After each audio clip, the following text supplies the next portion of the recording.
વિદ્યાર્થી મિત્રો નમસ્કાર। આઈટીઆઈ ઓનલાઈન લર્નિંગમાં આપનું સ્વાગત છે। આજે આપણે એમ્પ્લોયબિલિટી સ્કિલના મોડ્યુલ 3નો ભાગ 2 બેઝિક હઝાર્ડ, કેમિકલ હઝાર્ડ અને મિકેનિકલ હઝાર્ડની ચર્ચા કરીશું। આજના ટોપિકનો મુખ્ય હેતુ વિવિધ વ્યાવસાયિક જોખમો, વ્યાવસાયિક સ્વચ્છતા અને વ્યાવસાયિક જોખમોના કારણે થતા રોગોના વિકાર અને તેમના નિદાનની વાત છે। તો ચાલો શરૂ કરીએ આજનો આપણો ટોપિક।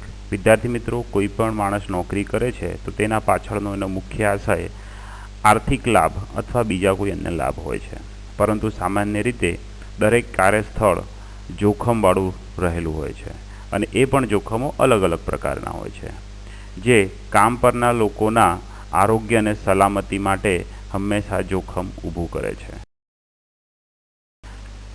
કામ પર કામ કરતા આરોગ્ય અને સલામતીના જોખમો સામે કામદારોને બચાવવાની જવાબદારી નોકરીદાતાઓની છે। કામદારોને સંભવિત જોખમો વિશે જાણવાનો અને જે તેઓ માને કે જોખમી છે તો તે કામ ન કરવાનો પણ અધિકાર છે। સામે કામદારોની પણ એટલી જ જવાબદારી બને છે કે કામદારો જોખમી સામગ્રીથી સુરક્ષિત રીતે કાર્ય કરે। આરોગ્ય અને સલામતીના જોખમો દરેક કાર્યસ્થળમાં અસ્તિત્વ છે। કેટલાકને સરળતાથી ઓળખી અને સુધારવામાં આવે છે, જ્યારે અન્ય અત્યંત જોખમી પરિસ્થિતિઓ બનાવે છે જે તમારા જીવનમાં અથવા લાંબા ગાળાના સ્વાસ્થ્ય માટે જોખમી હોઈ શકે છે। પોતાને બચાવવા માટેની શ્રેષ્ઠ રીત એ છે કે કાર્યસ્થળો પરના જોખમોને ઓળખવું અને તેને રોકવાનું શીખવું। તો આજે આપણે પહેલા જોખમની ચર્ચા કરીશું, જેનું નામ છે ફિઝિકલ હઝાર્ડ, શારીરિક જોખમો। કોઈપણ કંપનીની અંદર શારીરિક જોખમો એ સામાન્ય રીતે જોવા મળતા હોય છે અને મોટાભાગના કાર્યસ્થળ ઉપર એ હોય છે, જેમ કે ઇલેક્ટ્રિક વાયર હોય, અનગાર્ડ મશીનના ખુલ્લા ભાગો હોય, સતત લોડનો અવાજ, કંપનોનો અવાજ, સીડી ઉપર કામ કરતાં પડી જવું, પાલક છે, ઊંચાઈવાળો ભાગ છે, ઢોળાવાળો ભાગ છે, કોઈ સાથે અથડામણ થાય, આ બધા જ પ્રકારના જોખમોને ફિઝિકલ હઝાર્ડની અંદર ગણતરી કરવામાં આવે છે। શારીરિક જોખમો દરેક સંસ્થામાં, દરેક કંપનીમાં હોવા અને એકદમ સામાન્ય બાબત છે। આ જોખમોની અંદર અવાજ, કંપન, વીજળી, ગરમી, વેન્ટિલેશન, રોશની, દબાણ વગેરેના કારણે થતા ફિઝિકલ હઝાર્ડની આજે આપણે ચર્ચા કરીશું। હવા એ વ્યક્તિની પ્રાથમિક જરૂરિયાત છે, માટે કાર્ય કરવાના સ્થળ ઉપર જો યોગ્ય હવાની અવરજવર ના હોય તો વ્યક્તિઓને કામ કરવામાં ખૂબ મુશ્કેલી ઊભી થઈ શકે છે, જે એક પ્રકારનો જોખમ ગણી શકાય છે। યોગ્ય પ્રકારનું વેન્ટિલેશન અને બહારથી આવતી શુદ્ધ અને તાજી હવા એ ખૂબ જરૂરી છે। ઘણીવાર કારીગરોએ બંધ જગ્યામાં, જ્યાં આગળ પ્રવેશ માટે અને બહાર જવા માટે કોઈ એક જ જગ્યા હોય, કુદરતી વેન્ટિલેશનની મર્યાદિત જગ્યા હોય, એવી જગ્યાએ બહુ જોખમ ભરેલું કામ પણ કરવાનું હોય છે। દાખલા તરીકે સ્ટોરેજ ટેન્ક્સ છે, શિપના ભાગો છે, ગટરની પાઇપલાઇનો છે વગેરે એ પણ જોખમી કામગીરીમાં ગણાય છે। ચોક્કસ પરિસ્થિતિમાં શ્વાસ લેવાનું કામ બીજું સંભવિત જોખમ છે, કારણ કે એની મર્યાદા એટલા માટે રહેલી છે કે જે કારીગર છે તેને તો નુકસાન થઈ શકે છે, પણ જે પરિસ્થિતિમાં એમને બચાવવા માટે એમના પ્રયત્નો કરતા લોકો માટે પણ આ જોખમ ઊભું થાય છે। માટે યોગ્ય રીતે હવાની અવર જવર થવી એ ખૂબ મહત્ત્વની બાબત છે। બીજું જોખમ છે નોઇઝ અને વાઇબ્રેશન, અવાજ અને કંપન। મિત્રો, તમે ઘણી વખત ટીવી જોતા હશો અને થોડા ઊંચા અવાજે મ્યુઝિક સાંભળતા હશો, ત્યારે તમારા ઘરના વડીલ તમને કહેતા હશે કે બેટા અવાજ ઓછો કર, મારે માથું દુખે છે। બસ આ એ જ પ્રકારની ઘટના છે જે તમે ઘરમાં સાંભળી રહ્યા છો। મિત્રો, જ્યારે કોઈ કંપનીની અંદર સતત અવાજ આવે અને ઊંચો અવાજ હોય, જેના કારણે વ્યક્તિને શારીરિક રીતે તકલીફ પડે છે, આમ અનિચ્છનીય અવાજને ઘોંઘાટ તરીકે ઓળખવામાં આવે છે। ઘોંઘાટ અને કંપન જ્યારે કામદારોને ઉચ્ચ સ્તર ઉપર આવે છે ત્યારે તે નુકસાન પહોંચાડે છે અને લાંબા ગાળા સુધી એ નુકસાન પણ ચાલુ રહે છે. હવે વાત કરીએ ઇલેક્ટ્રિસિટીની. જીવંત તારના સંપર્કમાં આવવાથી અથવા ઇલેક્ટ્રિક સાધનોનો અયોગ્ય ઉપયોગ કરવાથી ઇલેક્ટ્રિક ઈજાઓ થઈ શકે છે. આ ઇલેક્ટ્રિક ઈજાઓને 4 ભાગમાં વહેંચી શકાય છે. જીવલેણ વીજ, જેનાથી મૃત્યુ થઈ શકે છે, ઇલેક્ટ્રિક આંચકો આવવો, દાઝી જવું કે સળગી જવું અથવા કરંટના એક ઝાટકા સાથે પડી જવું. આવી રીતે 4 પ્રકાર છે. વાયર અને ઇલેક્ટ્રિક સાધનોમાં કામ કરવાની જગ્યાએ સલામતીના જોખમો ઊભા કરે છે. જ્યારે કર્મચારી ઇલેક્ટ્રિક સાધનો અને વાયરનો અયોગ્ય ઉપયોગ કરે ત્યારે તેનું જોખમ વધી જતું હોય છે. હવે આપણે વાત કરીશું ટેમ્પરેચર, તાપમાનની. સખત કામ, સ્થાનિક ગરમી અથવા ઠંડક જેવી જગ્યાએ આરામદાયક તાપમાન જાળવવું ખૂબ જરૂરી છે અને એ સલામત છે અને જોખમ પણ આપતું નથી. જ્યાં આગળ વાંધાજનક ધુમાડો નીકળતો હોય તો તેનો નિકાલ કરવો. જ્યાં જરૂરી હોય ત્યાં થર્મલ કપડાં અને અન્ય સુવિધાઓ કરવી ખૂબ જરૂરી છે. ક્યાંક કંપનીમાં ગરમ તાપમાન હોય છે તો કોલ્ડ સ્ટોરેજ જેવી પરિસ્થિતિમાં ઠંડુ તાપમાન હોય છે તો ત્યાં એ મુજબ સગવડ કરવી ખૂબ જરૂરી છે. જ્યારે પણ કારખાનાનું બાંધકામ કરવામાં આવે ત્યારે હવા અને તાપમાનનું યોગ્ય રીતે એનું જાળવણી થાય તે માટે કાયદાઓ મુજબ હંમેશા કારખાનાના માલિકે એનું બાંધકામ કરવાનું હોય છે. તાપમાનના કારણે 2 પ્રકારની ઘટનાઓ ઊભી થાય છે. એક છે હીટ એક્ઝોસ્ટ, જેને આપણે કહીએ કે ગરમી ચડી જવી અથવા ગરમીના કારણે બેભાન થઈ જવું, અને બીજું છે હીટ સ્ટ્રોક, જેને આપણે લૂ કહીએ છીએ. ગરમી ચડી જવાના કેસમાં બેભાન થઈ જવું, વધારે પડતો પસીનો નીકળવો, શરીર ઠંડી જવું, કરચલીઓ પડી જવી, વોમિટિંગ ચાલુ થઈ જવું અને જે પલ્સ છે એ ધીમી પડી જવી વગેરે જેવી જેવા લક્ષણો દેખાય છે. જેમાં તાત્કાલિક ઠંડી જગ્યાએ એને ટ્રાન્સફર કરવું, પીવાનું પાણી આપવું, ઠંડી હવાનું અવરજવર રહે એવી એની વ્યવસ્થા કરવી અને મેડિકલ સારવાર માટેના પ્રયત્નો કરવા. જ્યારે બીજા કેસમાં લૂ લાગવી, જેમાં માથાની અંદર દુખાવો થવો, વોમિટિંગ થતી નથી પરંતુ તાપમાન એ 40 ડિગ્રી કરતાં વધારે જેટલું વધી જાય છે, લાલ થઈ જાય છે શરીર, ચામડી સૂકી પડે છે, વોમિટિંગ ચાલુ થાય છે, સતત પલ્સની અંદર ઘટાડો થાય કે વધારો થઈ શકે છે અને ઘણી વખત માણસ બેભાન થઈ જાય છે. આ બંને કેસમાં વ્યક્તિને ઠંડી જગ્યાએ ટ્રાન્સફર કરવો અને તાત્કાલિક ઇમરજન્સીની હેલ્પ લેવી ખૂબ જરૂરી છે. અહીં થોડી વધારાની માહિતી યાદ રાખવા જેવી એ છે કે સામાન્ય રીતે માણસનું તાપમાન 36થી 37 સેલ્સિયસ હોય છે. જ્યારે હીટ એક્ઝોસ્ટ થાય ત્યારે 38થી 40 ડિગ્રી જેટલું તાપમાન થઈ જાય છે અને જેનું તાપમાન 40 કરતાં થોડું વધે છે તો સમજી લેવાનું કે એ લૂની ઘટના છે. હવે જો આવું બને તો વ્યક્તિએ શું કરવું એ આપણે ફર્સ્ટ એડ બોક્સના ચેપ્ટરમાં ડિસ્કસ કરીશું. હવે આપણે વાત કરશું ઇલ્યુમિનેશન, લાઇટિંગ એટલે રોશની. આપણે ફેક્ટરીની અંદર જ્યારે યોગ્ય પ્રકારની લાઇટિંગ ના હોય તો વર્કરોને કામ કરવાની મજા આવતી નથી. એમાં પણ જો કુદરતી પ્રકાશ હોય તો કારીગરોને વધારે પસંદ હોય છે. અહીં જાણવા જેવી બાબત એ છે કે જે મોડર્ન ઇન્ફ્રાસ્ટ્રક્ચર અત્યારે જે નવી કંપની જે સ્થપાઈ રહી છે તેમાં કુદરતી હવા અને પ્રકાશ આવે એના માટેના ખાસ બિલ્ડિંગ બનાવવામાં આવે છે. જેમ કે ફરારી કંપનીમાં પણ દિવસ દરમિયાન સૂર્ય ઉર્જા સીધી આવે ફેક્ટરીને એનો ઉપયોગ કરવામાં આવે એને પ્રકારનું એ લોકોએ વર્ક સ્ટેશન બનાવ્યું છે. હવે આપણે વાત કરશું કેમિકલ હઝાર્ડની, રાસાયણિક જોખમો. કોઈપણ ફેક્ટરીની અંદર કોઈ કેમિકલ તૈયાર થતું હોય જે નક્કર હોય, પ્રવાહી કે ગેસના સ્વરૂપમાં હોય તો તેના સંપર્કમાં આવવાથી રાસાયણિક જોખમો વધે છે.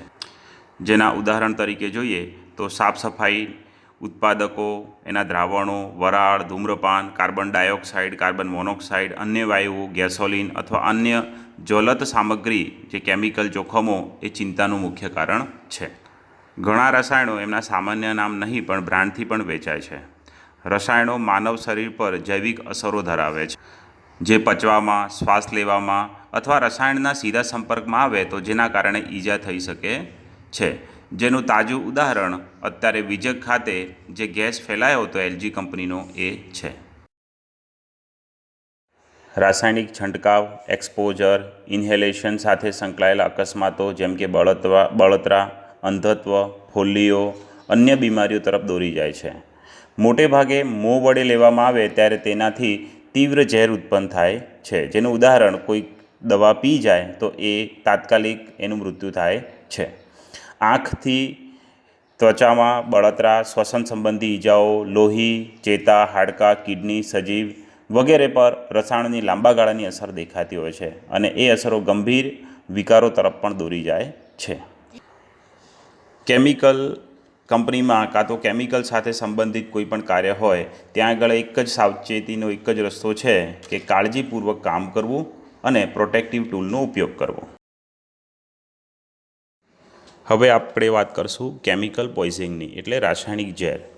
રાસાયણિક ઝેર એ કોઈ પદાર્થ દ્વારા કુદરતી રીતે અથવા કોઈ પ્રક્રિયા દ્વારા ચોક્કસ માત્રા શરીરમાં આવે છે અને શરીરને નુકસાન પહોંચાડે છે. આમ કોઈપણ ઝેર શરીરમાં પ્રવેશવા માટે 4 રીતે હોય છે.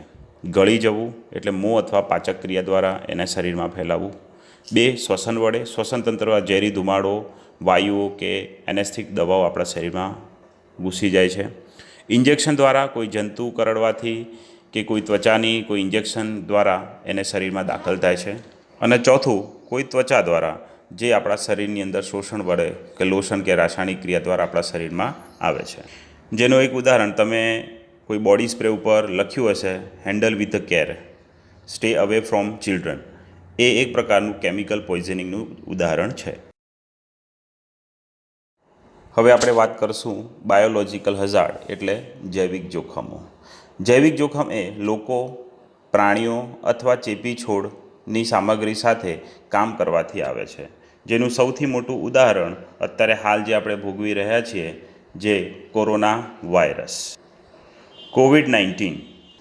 એવું કહેવાય છે કે જો ત્રીજું વિશ્વયુદ્ધ થશે તો એમાં રોકેટો કરતાં બાયોલોજિકલ વેપન્સનો વધારે ઉપયોગ થશે. એટલે વિશ્વ માટે સૌથી મોટું ખતરનાક કોઈ હથિયાર હોય તો એ જૈવિક હથિયાર બનશે તેવું વૈજ્ઞાનિકોનું માનવું છે. હવે જૈવિક જોખમોની વાત કરીએ તો તે લોહી અથવા શારીરિક પ્રવાહી, બેક્ટેરિયા, વાયરસ, જંતુ કરડવાથી અથવા પશુઓ કે પક્ષીઓ પર છોડી દેવામાં આવે છે. આ જૈવિક જોખમોમાં બેક્ટેરિયા, વાયરસ, ફૂગ વગેરે લોહીથી જન્મેલા પેથોજેન્સ વગેરે જેવા એજન્ટો વિવિધ બીમારીઓનું મુખ્ય કારણ બને છે. હવે વાત કરશું એર્ગોનોમિક હઝાર્ડ, એટલે કાર્યપદ્ધતિ સંબંધિત રોગોની. એર્ગોનોમિક જોખમો ત્યારે થાય છે જ્યારે તમે જે પ્રકારનું કાર્ય કરો છો, તમારા શરીરની સ્થિતિ અથવા તમારી કાર્યકારી પરિસ્થિતિઓ તમારા શરીર પર તાણ લાવે છે. તેઓને ઓળખવું ખૂબ મુશ્કેલ છે, કારણ કે તમારા સ્વાસ્થ્ય માટે જે નુકસાન કરે છે તે તમને તરત જ ઓળખી શકાતું નથી. જેમ કે તમારી ઊભી રહેવાની પરિસ્થિતિ બહુ ઓકવર્ડ હોય અને લાંબા સમયગાળા બાદ તમને પગના દુખાવો અથવા ઘૂંટણના દુખાવા ચાલુ થાય છે તો તે તાત્કાલિક ખબર પડતી નથી, પરંતુ 4-5 વર્ષ પછી તમને ઊભા રહેવાના કારણે આ દુખાવો થાય છે એવું તમને પાછળથી ખબર પડે છે. બીજા અન્ય ઉદાહરણો જોઈએ તો નબળી લાઇટિંગ, અયોગ્ય રીતે વ્યવસ્થિત વર્કસ્ટેશનની ખુરશીઓ વારંવાર ઉપાડવાથી, પુનરાવર્તન દ્વારા મુશ્કેલીવાળા હલનચલનથી, ખાસ કરીને મસ્ક્યુલર સ્કેટેલ ડિસઓર્ડર MSD જે સ્નાયુઓ સંબંધિત રોગ છે, ચેતાઓ અને સાંધાઓને અસર કરે છે. આમ કામ સંબંધિત MSD એ ઈજા અને માંદગીનું મુખ્ય કારણ છે. ઘણા વિવિધ ઉદ્યોગો અને વ્યવસાયોમાં કામ કરતા કામદારો જોખમના પરિબળો જેવા કે ભારે ચીજો ઉપાડવી, વળવું, માથા ઉપર પહોંચવું, દબાણ ઉપર આવવું, ભાર ખેંચવો, શરીરની ત્રાસદાયક સ્થિતિમાં કામ કરવું, સમાન અથવા અસમાન કાર્યનું પુનરાવર્તન પ્રદર્શન કરવું જેવા કારણે MSDના રોગની શક્યતાઓ ખૂબ વધી જાય છે. MSD એક જાણીતું જોખમ પરિબળોના સંપર્કમાં કામદારની ઈજા થવાનું પણ જોખમ વધારી દે છે. અહીં થોડી વધારાની માહિતી આપું તો MSDના જોખમની અહીંયા મેં એક PPT મૂકી છે જે ગવર્મેન્ટના સોર્સ ઉપરથી છે, જેના ઉપરથી તમને એક શક્યતા ખબર પડશે કે MSD જે મસ્ક્યુલર ડિસઓર્ડર છે એ કેટલું પ્રમાણમાં અને કઈ કઈ વ્યક્તિઓ સાથે સંકળાયેલો છે. વાઇબ્રો એકોસ્ટિક હઝાર્ડ એટલે કંપન અને અવાજ. કામના વાતાવરણમાં અવાજ અને યાંત્રિક કંપનને કારણે થતા જોખમો સામે કર્મચારીનું રક્ષણ ખૂબ જરૂરી બને છે. અવાજ, ઇન્ફ્રા અને અલ્ટ્રા અવાજને લીધે સ્વાસ્થ્ય પરના પ્રભાવો માપવા અને મૂલ્યાંકન કરવા માટે અવાજના સ્ત્રોત પર ઉત્સર્જનને મર્યાદિત કરી આ જોખમોને નિયંત્રણમાં લેવા માટે યોગ્ય પગલાં લેવા જરૂરી છે. એના માટે કામદારોને યોગ્ય PPE પર્સનલ પ્રોટેક્ટિવ ઇક્વિપમેન્ટ પહેરાવવા ખૂબ જરૂરી છે. એને સમજવાનો પ્રયત્ન કરીએ તો કોઈ અવાજમાંથી સતત અવાજ, કોઈ મશીનમાંથી જો સતત અવાજ આવતો હોય તો એ મશીનને રિપેર કરવું અથવા એનો પ્રભાવ ઘટાડવા માટે એનો ઉપયોગ કરવો. પર્સનલ પ્રોટેક્ટિવ ઇક્વિપમેન્ટ માટે આપણે આગળના લેક્ચરમાં વાત કરીશું.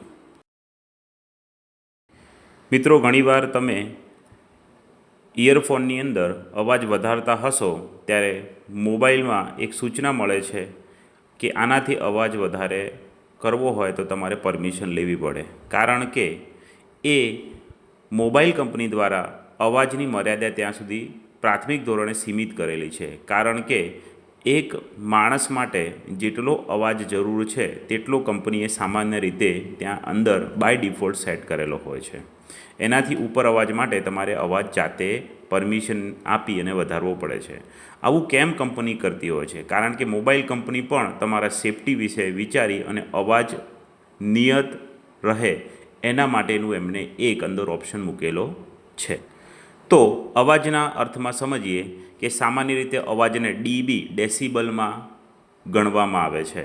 અહીં તમે ચાર્ટની અંદર જોઈ શકો છો અલગ અલગ પ્રકારના, જેમ કે માણસનો સામાન્ય રીતે અવાજ 30થી 80 ડેસિબલ હોય છે, જ્યારે ક્લાસરૂમમાં અવાજ 40થી 80 ડેસિબલ હોય છે અને ટ્રાફિકમાં 50થી 90 ડેસિબલ હોય છે.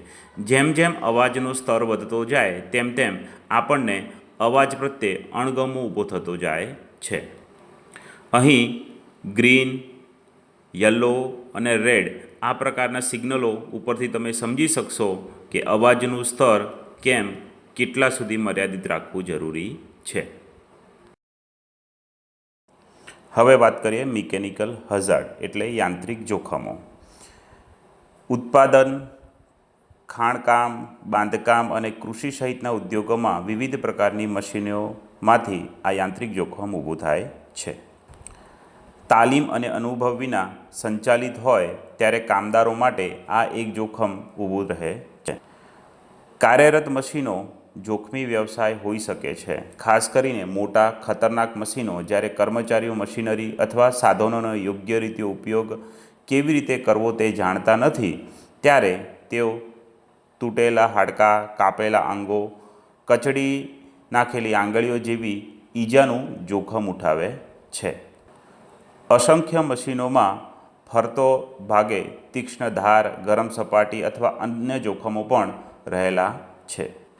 કામદારોને અસુરક્ષિત રીતે ઉપયોગ કરવામાં આવે તો તે કચડી નાખવાથી, બાળી નાખવાનું, કાપવાનું, ભોંકાવું, ગોંચાઈ જવું અથવા અન્ય જોખમોથી ઘવાયેલા અથવા ઘાના જોખમો કામદારે ભોગવવા પડે છે.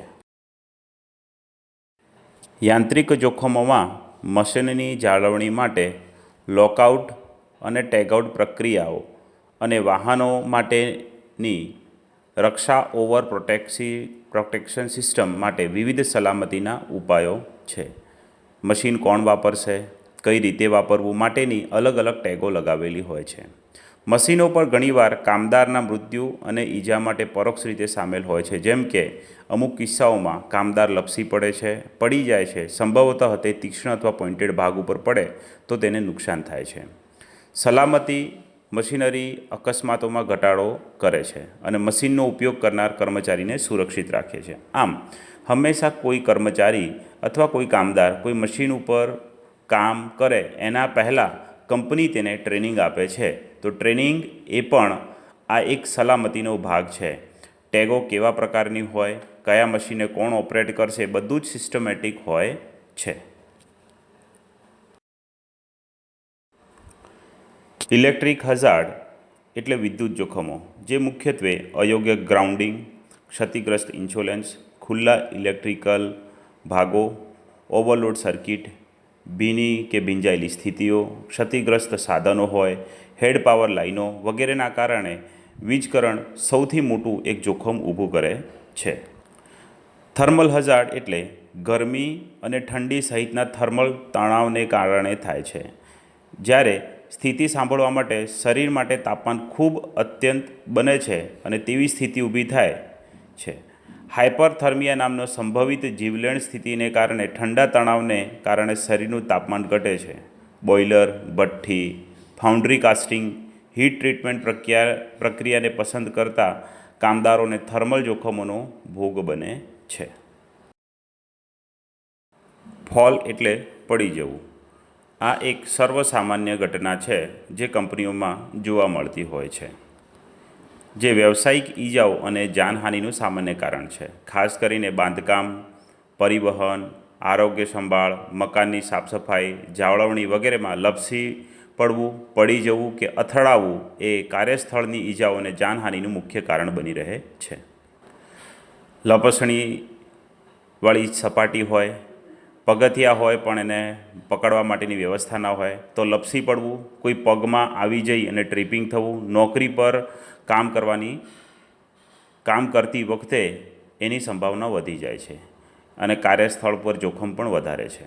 તૂટેલા હાડકાં, અસ્થિભંગ, કાચ, વળાંકવાળા પગની ઘૂંટીઓ એ અકસ્માતને લીધે થતી કેટલીક શારીરિક ઈજાઓ ઊભી કરે છે. કાર્યસ્થળમાં પડવાની અસરકારક રીતે લપસણો ભાગને સાચવીને ચાલવા માટે ત્યાં સંકેતો મૂકવા જરૂરી છે. દાદર ઉપર કે ફ્લોર ઉપર તેના વાયરિંગથી ટેપિંગ કરવું ખૂબ જરૂરી છે. બાંધકામ અને ખાણકામ જેવી ઉદ્યોગો સાથે સંકળાયા હોય ત્યાં એ ખૂબ અનિવાર્ય છે. પરંતુ સમય જતાં કાર્યસ્થળમાં શારીરિક ભયના જોખમોને સંચાલિત કરવા માટે સલામતીની પદ્ધતિઓ અને કાર્યવાહી વિકસાવવામાં આવી છે. હવે વાત કરીએ સાયકોસોશિયલ હઝાર્ડ એટલે મનોસામાજિક જોખમ. આ એક એવા પ્રકારનું જોખમ છે જે દરેક કર્મચારી ક્યાંક ને ક્યાંક અનુભવતો હોય છે. મનોસામાજિક જોખમ એ સંકટ અને કાર્યતણાવ એ કોઈપણ વ્યાવસાયિક સંકટ છે જે કામદારોની માનસિક અને શારીરિક સુખાકારીને અસર કરે છે, જેમાં અન્ય લોકોમાં કામના વાતાવરણમાં ભાગ લેવાની તેમની ક્ષમતાઓનો પણ સમાવેશ થાય છે. મનોસામાજિક જોખમો કાર્યની રચના, ગોઠવણ અને વ્યવસ્થાને તેમજ કાર્યના આર્થિક અને સામાજિક સંદર્ભથી સંબંધ ધરાવે છે. માનસિક અથવા શારીરિક અને એની ઈજાઓ અને બીમારીઓ સાથે પણ સંકળાયેલો છે. મનોસામાજિક જોખમ સાથે જોડાયેલું વ્યવહારિક તાણ, કાર્યસ્થળની હિંસા જેવા મુદ્દાઓ જે વ્યવસાયિક આરોગ્ય અને સલામતી માટે મોટો પડકાર બની રહેલો છે. જો જુદી રીતે સમજીએ તો દરેક વ્યક્તિ કોઈપણ કંપનીમાં કોઈને કોઈ સમસ્યાથી પીડાતો હોય છે. એનું પ્રમોશન છે, એના જે સહકર્મચારીઓ તરફથી અયોગ્ય વ્યવહાર છે, એના બોસ તરફથી અયોગ્ય વ્યવહાર છે, અથવા એને કોઈ બીજા પ્રકારની ચિંતા હોય જે કંપનીમાં સંકળાયેલી હોય છે. માટે અત્યારે આ એક મનોસામાજિક રોગ એક સામાન્ય ઘટના બની ગઈ છે. એટલા જ માટે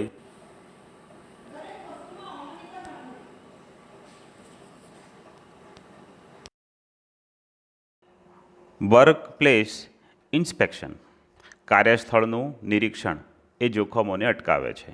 ઈજાઓ અને બીમારીઓથી બચવા માટે નિયત કાર્યસ્થળની નિરીક્ષણો એ એક મહત્ત્વપૂર્ણ પરિબળ છે. કાર્યસ્થળના તમામ પાસાઓની ગંભીર રીતે તપાસ કરવી. નિરીક્ષણો જોખમોને ઓળખે છે, તેને રેકોર્ડ કરે છે, જેના પર ધ્યાન આપવું જોઈએ અને સુધારવું આવશ્યક હોય તેમાં ફેરફાર કરે છે. આમ આપે સાંભળ્યું હશે કે કંપનીઓમાં સમયાંતરે ઇન્સ્પેક્શન ગોઠવવામાં આવે છે. તો વર્કપ્લેસનું ઇન્સ્પેક્શન જો સમયાંતરે ગોઠવવામાં આવે તો ઘણી બધી ઈજાઓ અને એના કારણે થતા નુકસાનથી બચી શકાય છે. હવે આપણે સમજીએ કે કાર્યસ્થળના ઇન્સ્પેક્શનમાં શું સામેલ કરવું જોઈએ. તો કામદાર અને સુપરવાઇઝરોની ચિંતાઓ કે જેને આપણે સાંભળવી જોઈએ, નોકરી અને કાર્યની વધુ સમજ મેળવવી જોઈએ, હાલ અને સંભવિત જોખમો ઓળખવા જોઈએ, જોખમોના અંતર્ગત કારણો નક્કી કરવા જોઈએ, જોખમોનું નિયંત્રણ અને નિરીક્ષણ, વ્યક્તિગત રક્ષાત્મક ઉપકરણો, ઇજનેરી નિયંત્રણો અથવા નીતિ અને કાર્યવાહીને સમજવી જોઈએ અને સુધારાત્મક ક્રિયાત્મક એક વલણ એક અભિગમ અપનાવવો જરૂરી બને છે. ઓક્યુપેશનલ હાઇજીન એટલે વ્યવસાયિક સ્વચ્છતા, જે સ્વચ્છતા સાથે સંબંધિત એક વિષય છે. આમાં કામદારોના સ્વાસ્થ્ય અને સુખાકારીના લક્ષણ અને મોટાભાગે સમુદાયની સુરક્ષાના ઉદ્દેશ્ય સાથે કાર્યકારી વાતાવરણમાં આરોગ્યના જોખમોની અપેક્ષા, માન્યતા, મૂલ્યાંકન અને નિયંત્રણનું શિસ્ત કરે છે. વ્યાવસાયિક સ્વચ્છતા એ વિજ્ઞાન અને ઇજનેરીનો ઉપયોગ લોકોના વાતાવરણના લીધે થતા આરોગ્યને એની અસરોને અટકાવવા માટે કરે છે. તે એમ્પ્લોયર અને કર્મચારીઓને જોખમોને સમજવામાં, કાર્યકારી પરિસ્થિતિમાં અને કામ કરવાની પદ્ધતિમાં સુધારો કરવામાં મદદ કરે છે. અહીં તમે એક હાયરકીયલ ગ્રાફ જોશો જેમાં પર્સનલ પ્રોટેક્ટિવ ઇક્વિપમેન્ટ સૌથી ઓછા અસરકારક ઉપાયોમાં ગણાય છે. જ્યારે એનાથી ઉપર જઈએ તેમ એડમિનિસ્ટ્રેટિવ કંટ્રોલ, એન્જિનિયરિંગ કંટ્રોલ, બીજા રિપ્લેસ હજાર્ડ કારણ, છેલ્લે એલિમિનેશન એટલે ફિઝિકલી જે પણ હજાર્ડ છે એને દૂર કરવું એ સૌથી મોટું અસરકારક પરિબળ ગણવામાં આવે છે.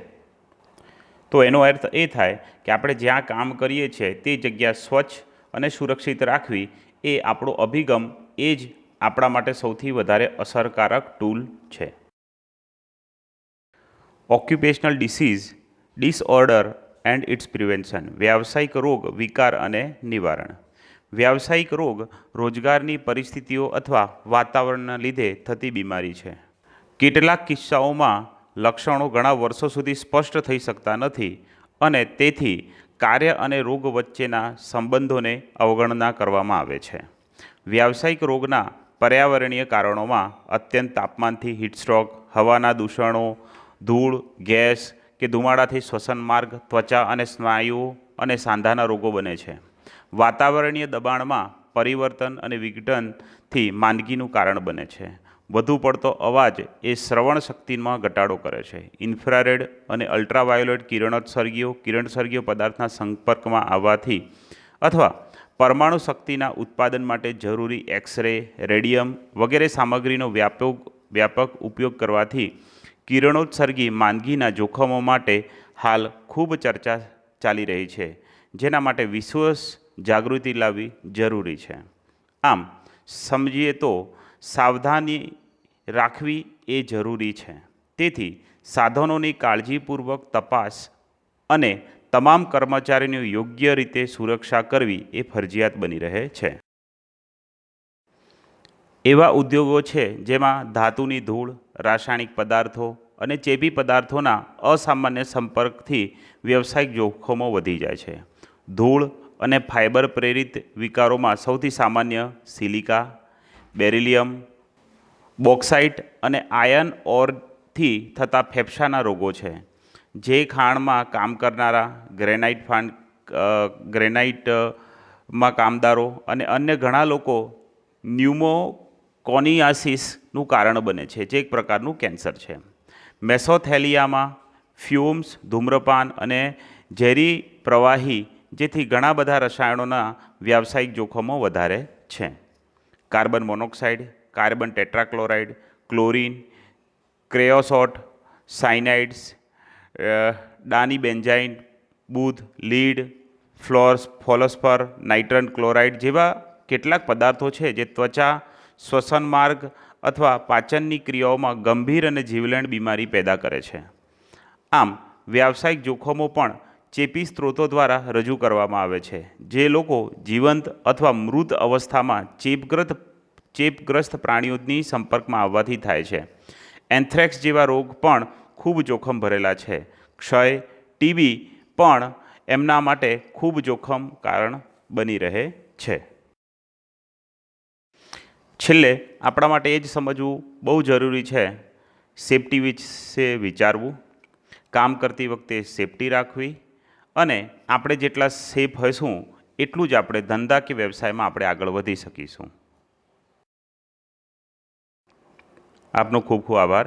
અહીં આપણે મોડ્યુલ 3નો ભાગ 2 હઝાર્ડ્સ પૂરું કરીએ છીએ. ખાસ અને એક મહત્ત્વની વાત, આપ વિડીયો સતત જોતા રહો અને તૈયારી કરતા રહો. આભાર.